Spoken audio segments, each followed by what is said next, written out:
harapan tentu dalam statusnya sebagai warga negara yang diduga kemudian mengetahui adanya peristiwa perbuatan dari tersangka sehingga kami panggil sebagai saksi.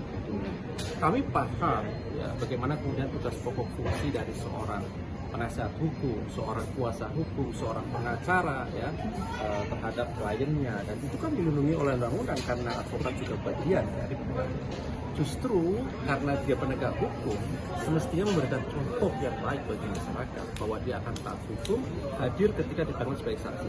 Perlu digarisbawahi sebagai saksi, gitu ya.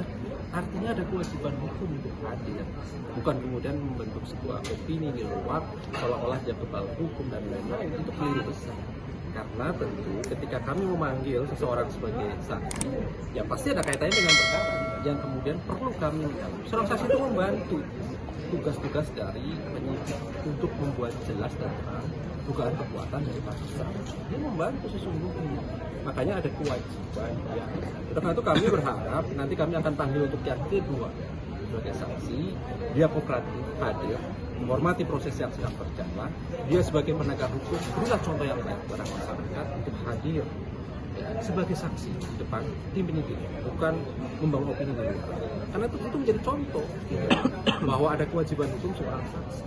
Sekali lagi, tapi kami punya dasar juga ketika seorang saksi atau tersangka dipanggil serapat dan kemudian dia manggil, saksi bisa disebut paksa. Bukan hanya tersangka, saksi juga bisa disebut paksa.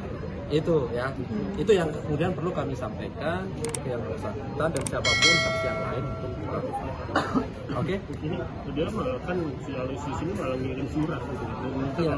Mau dijelasin dulu KPK kenapa manggil, nah itu mau dibalas apa? Iya, saya begini, tentu kami tidak akan membalas surat semacam itu karena yang diperlukan adalah dia hadir, kemudian disampaikanlah di depan tim penyidik. Kalau kemudian bahwa dia bisa membuktikan, oh saya adalah orang yang berhubungan langsung dengan tersangka, hubungan keluarga misalnya, akan mengundurkan diri, ya sampaikan di hadapan penyidik tentunya. Pasti dipertimbangkan oleh tim penyidik KPK, sudah ada acaranya kan tidak bisa dipaksakan memeriksa seorang saksi ketika ada hubungan keluarga, ketika kemudian dia bisa menyimpan rahasia misalnya menurut seperti yang sana, ini sampaikan di hadapan penyidik. Jadi bukan kemudian ketika dipanggil justru membangun opini yang sebaliknya tidak patuh, tidak taat untuk hadir di hadapan tim penyidik KPK. Karena